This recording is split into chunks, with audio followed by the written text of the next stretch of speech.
चीजें इस्लाम की बुनियाद हैं। इस्लाम गोया एक मकान है जो उन सुतरों पर कायम है। नंबर 1 ईमान, नंबर 2 नमाज, नंबर 3 रोजा, नंबर 4 ज़कात, नंबर 5 हज। नंबर 1 ईमान। क़ाल रसूलुल्लाह सल्लल्लाहु अलैहि वसल्लम बुनियल इस्लामु अला 50 शहादतु अल्ला इलाहा इल्लल्लाह व अन्ना मुहम्मदुर रसूलुल्लाह। गवाही देना कि नहीं है कोई माबूद मगर के अल्लाह और मोहम्मद सल्लल्लाहु अलैहि वसल्लम अल्लाह के रसूल हैं। एक हदीस पाक का मफ़हूम है कि ला इलाहा इल्लल्लाह कहने वाले महशर में होंगे ना मैदान हश्र में। ला इलाहा इल्लल्लाह मुहम्मद रसूलुल्लाह ये ईमान के बोल हैं। असल उसको समझना जरूरी है, समझकर उसको दिल में उतारना जरूरी है। ज़बान उसके ज़हार की जगह है, ईमान के ठहरने की जगह दिल है। दिल से हर एक चीज को सच्चा जानना। समाइन मुसलमानों को दिल की गहराई और यकीन की सच्चाई के साथ ईमान लाना चाहिए। ऐसा ईमान हो जो दिल में रच जाए, रगोपे में समा जाए। अल्लाह हम सबको कामिल मोमिन बनाए, आमीन। तौहीद की अमानत सीनों में है हमारे, तौहीद की अमानत सीनों में है हमारे। आसान नहीं मिटाना नामो निशा हमारा। अस्सलामु अलैकुम व रहमतुल्लाहि व बरकातुहू। अस्सलामु अलैकुम व रहमतुल्लाहि व बरकातुहू।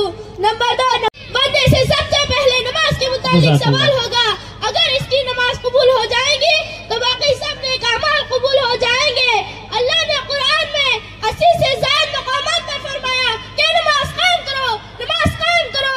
नमाज अल्लाह ताला से ताल्लुक कायम रखने का सबब है। नमाज किसी भी हाल में माफ नहीं है, गर्मी हो या सर्दी, तंदुरुस्त हो या बीमार, अमन हो या खौफ, हत्ता के मैदान जंग में भी ये फर्ज अदा करना पड़ेगा। नमाज मोमिन की महाराज है, नमाज मोमिन की शान है, नमाज दिन का सुकून है, नमाज दिल का सुकून है, नमाज नबी की आंखों की ठंडक है, नमाज कब्र का चिराग है, नमाज अंबिया की सुन्नत है।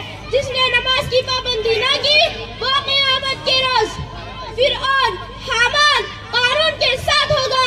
लिहाजा नमाज को सीख कर सही तरीके से अदा करना मुसलमानों पर जरूरी है।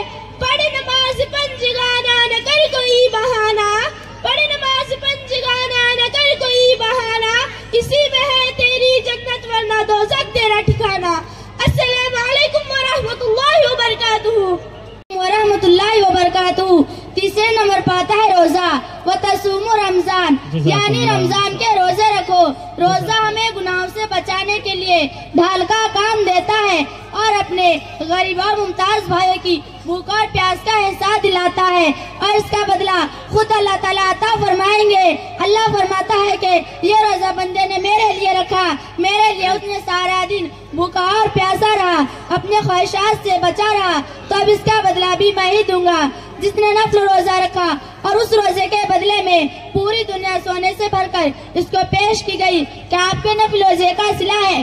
फिर मेरे नबी का फरमान है, सोने से भरा हुआ जहाँ भी उस रोजे का बदला नहीं बन सकता, उस रोजे का बदला अल्लाह देगा। तो आप बताइए फर्ज रोजे की फजीलत क्या होगी? रोजा आशिक बना देता है। अगर सर से पांव तक रोजा हो, आँख भी रोजा रखे, हराम ना देखे, दिमाग भी रोजा रखे, हराम ना सोचे, दिल भी रोजा रखे, किसी का मुंह से दिल में है तो निकाल दे। अरे रोजा हज से बड़ा फर्ज है। रोजा रखने से फुकराओ मसाकिन के साथ हमदर्दी पैदा हो जाती है। एक मालदार आदमी को ये एहसास पैदा हो जाता है कि मैंने जिस तरह साल के 1 महीने में भूख व प्यास की मशक्कत उठाई, मसाकिन फुकरा साल भर इसी तरह मेहनत व मशक्कत में पड़े रहते हैं, इसलिए वो इनका हमदर्द बन जाता है। मुसलमान पहला रोजा रखता है तो अल्लाह ताला उसके गुनाहों को जलाना शुरू कर देता, उसकी भूख प्यास की आग में गुनाहों को डालता है, जलाता है। आखिर 20 या 30 रमजान आखिर रात अल्लाह उसके पिछले साल के सारे गुनाह माफ फरमाता है। अल्लाह ताला हमको रोजा रखने की तौफीक अता फरमाए, आमीन। हर चीज की ज़कात तो होती है, हर चीज की ज़कात तो होती है, जिस्म की ज़कात रोजा है। अस्सलामु अलैकुम व रहमतुल्लाहि व बरकातुहू।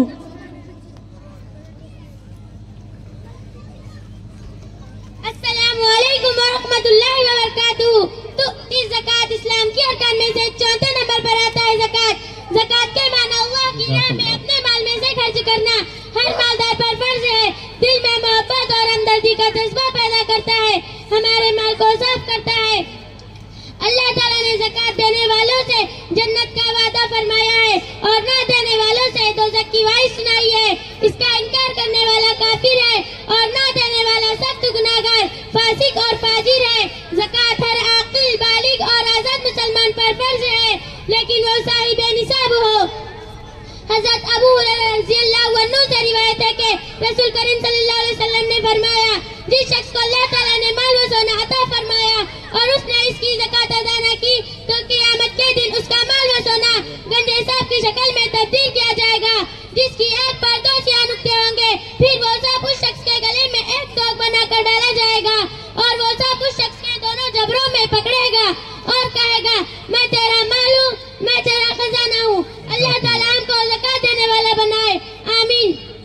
फलाह व तरक्की निज़ाम ज़कात, फलाह व तरक्की निज़ाम ज़कात है तामीर उम्मत क़याम ज़कात। अस्सलामु अलैकुम व रहमतुल्लाहि व बरकातुहू। अस्सलामु अलैकुम व रहमतुल्लाहि व बरकातुहू। 5वें नंबर पर आता है हज व तहज्जुल फईद। हज हर मुसलमान साहिब निसाब पर जिंदगी में एक दफा हज करना फर्ज है। हज अपने असल में अल्लाह की मुलाकात का नाम है।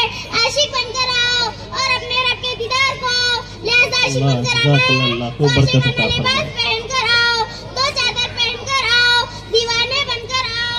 आशिक होते यही हैं, दीवाने अक्लमंद बनकर ना आओ, बल्कि मजनून बनकर आओ। आहिस्ता आहिस्ता रब से बातें करो, फिर अल्लाह के घर के करीब पहुंचे तो चीखो, लब्बैक अल्लाहुम्मा लब्बैक। मेरे नबी ने फरमाया, बेहतरीन हज जोर से लब्बैक कहना है और खून बहाना है।